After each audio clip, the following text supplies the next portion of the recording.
Smart means business. Welcome back from that commercial break. Now, let's get into the news stories.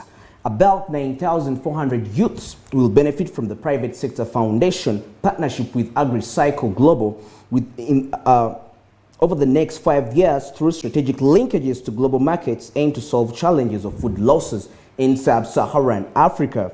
Speaking during the partnership launch held in Luwero, Josh Sheffner, CEO, founder of AgriCycle Global, says that the partnership will contribute to the elimination of food waste and while empowering women and youths across the countries of Africa. Let's get a look at more of this report.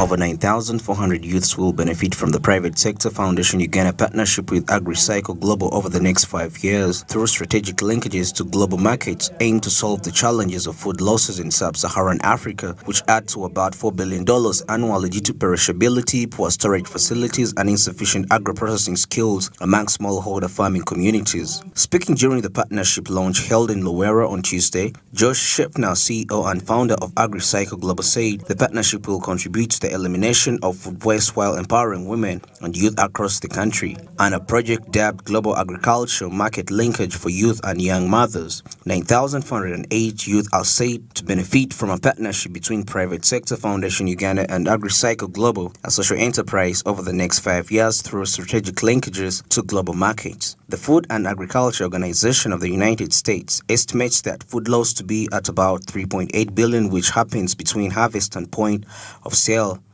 which lays waste by consumers after purchase, which has led to heavy food loss in Africa. In order to address such challenges, Sheffner says that they have developed a 4-part strategy focusing on distributed networks, appropriate technology, storytelling, and village empowerment centers where they shall set up dehydrators and processing sites for turning food waste into valuable products, which are then exported and sold to global markets. He added that AgriCycle has already mobilized about 40,000 sized network of farmers across East Africa, about 1,000 of these already in Uganda. AgriCycle currently supplies to the North America, Europe, and Asia. In 2020, AgriCycle connected at least 1,000 women and youths to its global markets, paying them a cumulative of $460 million, and hopes to connect 10,000 more youths, women, and smallholder farmers into its network by 2025 and pay them over $2 billion Uganda. As the CEO of AgriCycle Global says, the reason of this partnership is to reduce the food losses in sub-Saharan Africa. In Africa, there is a tendency, most cases, the sub-Saharan countries, whereby most of the products these people deal in, they are perishable products, and in the essence, some of them, due to the low purchasing power by the communities in Africa, they end up flooding on the markets, and at the end of the day, they end up getting spoiled. Now, this move was intended whereby that surplus of the agriculture products that are being supplied on the market, what they do, they can process them, that even though they get spoiled, they can't be processed, because most of our products are not actually processed in Africa. So AgriCycle Global, in partnership with the Private Sector Foundation Uganda, they have come up to help with this, many youths are going to get jobs, because when these things are being processed, the products are being processed, it's going to minimize waste. This reminds me during the first lockdown, when the people that were dealing in milk used to have issues that the milk, there is no market for the milk since most of the shops had been closed, and then the president urged them to find a way to make, for example, mayonnaise. He encouraged them to make milk from mayonnaise, whereby that spoiled milk can actually be processed and you can get some products like mayonnaise. People dealing in eggs were complaining that actually their eggs were not on market, and the president still encouraged them to do the same. Like, you find ways to cover up, you do some kind of a diversification, and this partnership with the Private Sector Foundation, I think it's really beneficial to the economy of not only Uganda but also Africa at large. Under a project dubbed Global Agriculture Market Linkage for Youth and Mothers, 9,400 youth are set to benefit from a partnership between the Private Sector Foundation and AgriCycle Global. Foundation Uganda and AgriCycle Global is a social enterprise over the next 5 years through strategic linkages to global markets. When these products are being processed, it's very easy to access global markets. And besides being processed, when you make the product, However much they can flood on the domestic markets, when you take them to the foreign markets, they can actually be bought. That surplus can be got rid of, and that can only come through a partnership.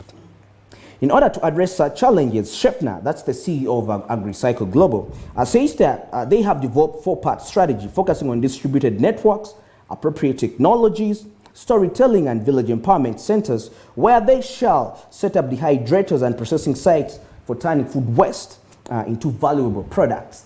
Now imagine food waste. In so many places, it's just dumped and it gets rotten. But in this instance, even though it gets a little bit spoiled, it can be processed and it can be valuable to the economy in some way or the other.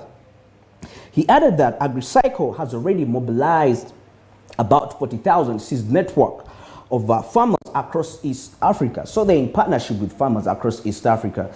And about 1,000 of these are already in Uganda. So out of the 4,000 farmers in East Africa, 1,000 farmers are in Uganda. AgriCycle currently supplies to North America, Europe. Now, can you imagine, it's supplying to big markets. This is really something that is competing market, like there is a market competition, because our products actually have demand out there. But all we need is to add a certain value. The reason is why most of them really, and the standards, that's why they're not being imported, because of the standards, because when we process them, there is no much value added to them. So because the value you add to a product is going to be, it's going to be determined. Okay, the value you give a product is going to determine the price it's going to command on the world market. Since most of them are raw, they're imported raw, that's why we don't earn too much from the foreign earnings from those products. In 2020, AgriCycle connected at least 1,000 women and young youths to its global markets. 2020, it was connecting the people that are already working together with it together, the people it had already engaged, to foreign markets, global markets, paying them a cumulative of 460 million. Now, this is something they benefited. A cumulative, if you combine all their products that were taken to the global markets, they were able to earn 460 million collectively. And you see the impact it's really having, really great, of that union of AgriCycle and the private sector. Uganda.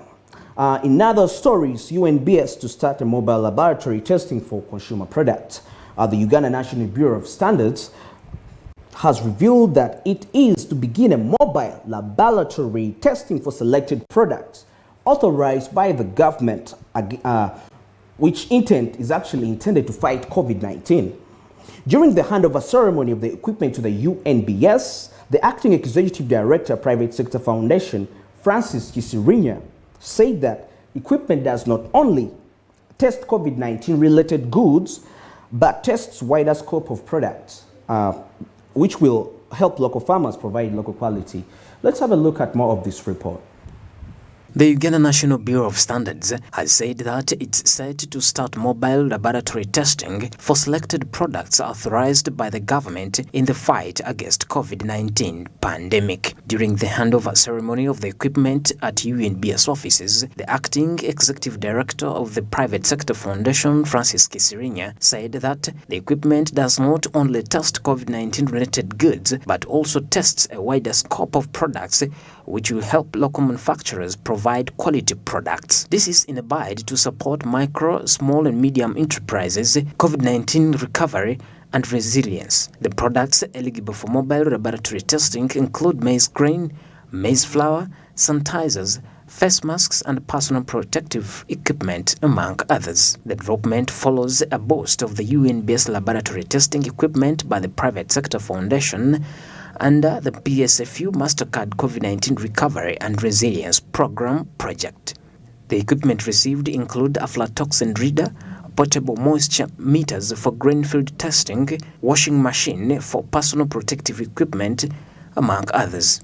The UNBS Executive Director, David Livingstone Eboro, said that the equipment received has boosted their laboratory testing capacity by enabling mobile testing of samples in the field, in addition to the fixed laboratory testing done at the UNBS headquarters in Boyo. It's the role of the UNBS to protect whatever products that come into the country, and this is for the good of the Ugandans. That's why I urge you out there, you always have to make sure you're very careful with what products you consume. because that's why there is that thing they put, that tag, the S mark, they call it the S mark, the UNBS mark, to ensure that actually that product is of standard. That's to help the health of the consumers within the country. And also this is in bid to support the micro, small and medium enterprises, not only COVID-19 recovery resilience. The products eligible for mobile laboratory testing include maize grain, there is maize flour, other products which are also include sanitizers, face masks, personal protective equipment, and many others. The development follows the boost of the UNBS laboratory testing equipment by the private sector foundation under the MasterCard COVID-19 Recovery Resilience Program.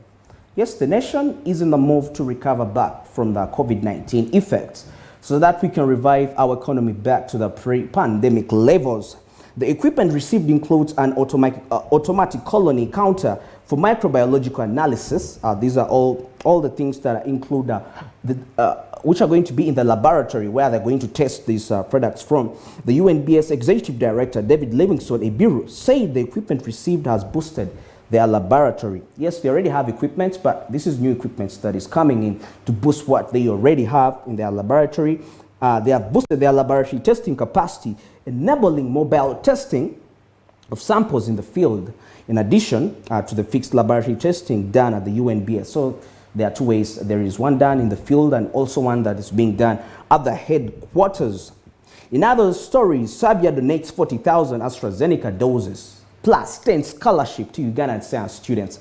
The government of Serbia has agreed to donate 40,000 AstraZeneca vaccines and 10,000 10 scholarships to Ugandan students that are doing sciences. This was revealed on Tuesday by the Foreign Minister, General Jeje Odong, after the conclusion of the conference to commemorate the 60th anniversary of the non-alignment movement. More of this report.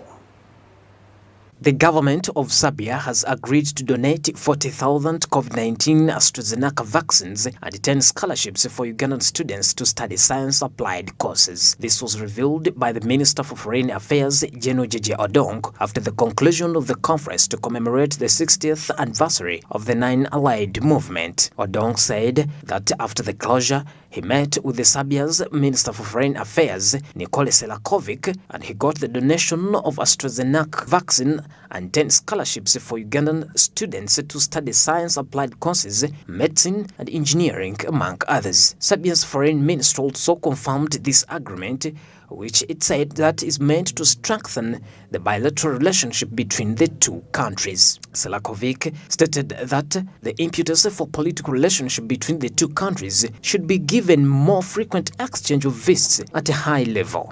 Yes, after the meeting, the Ugandan Foreign Minister, Jeje Odong, met with the Foreign Minister of Saudi Arabia, and they agreed upon this agreement. I remember the president during the pandemic was encouraging students to do sciences, and such scholarship are really beneficial because when you look at the aspect of us importing the vaccines, which is way better. Think about this. If we can import the vaccines or we educate our students, they go learn how to make those vaccines, I think that really counts out much more, because that will be, we shall be having something we shall rely on forever. But vaccines, we can use them, they will get finished, and at the end of the day, we shall buy for more, which leads to increased government expenditure. Upon concluding the conference, Odong met Serbia's foreign minister, Nikola, on the sidelines where they reached an agreement between the two countries. Odong said after the closure, he met with Serbia's foreign minister, Nikola, and he got a donation of COVID-19 AstraZeneca plus scholarship for Ugandan students that are doing science courses. This for Ugandan students to study science, applied courses, medicine, engineering. Serbia's foreign ministry has also confirmed this agreement, which is meant to strengthen bilateral relations between the two countries.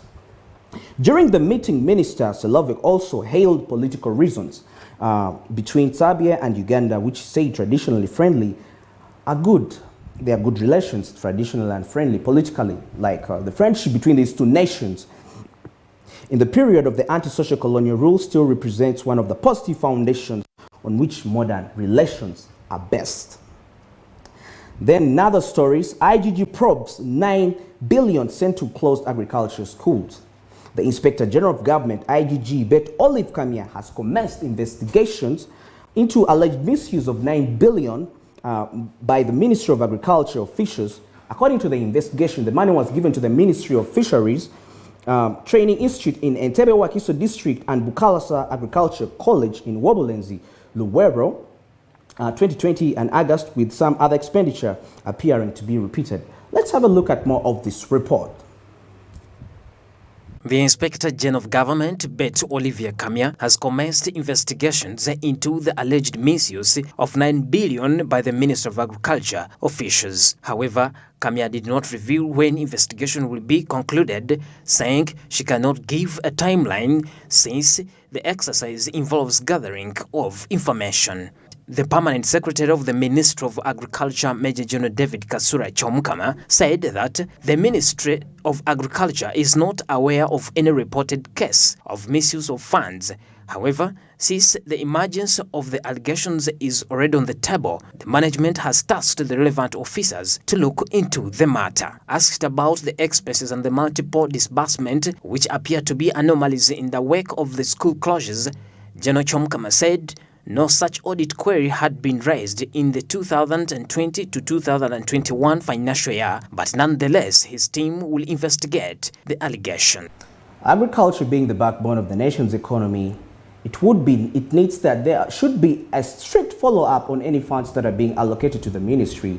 It's quite sad that such issues are being really to the economy, agriculture being the backbone, and we're doing such to the economy. It's not really good. The Inspector General of Government, Betty Olive Kamya, has commenced investigations of the alleged misuse of 9 billion that was allocated to the Ministry of Fisheries. However, Kamya did not reveal when investigations will be concluded, saying that she cannot give a timeline now since the exercise involves gathering information.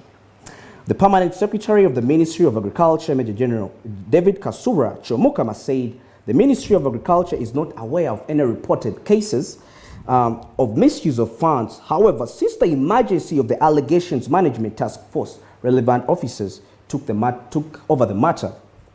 Earlier, when she asked about the expenses and multiple disablements, which appear to be anomalies in a work of school closures, General Chomukama says there is no much audit query being raised in the 2020-21 financial year. But nonetheless, this team will investigate the allegations. So there ought to be a strict follow-up on such allocations of funds, because in the long run, it affects the economy and the sector which holds the backbone of the nation. In other stories, 5 trillion lost in tax exemptions. Tax exemptions, tax holidays. When you total up that money, it's 5 trillion that is being lost from that. The report, the first to be published despite being a mandatory analyzed document, indicates that during 2019 and 2020, about 5 trillion shillings was lost in tax exemptions. Let's have a look at more of that report.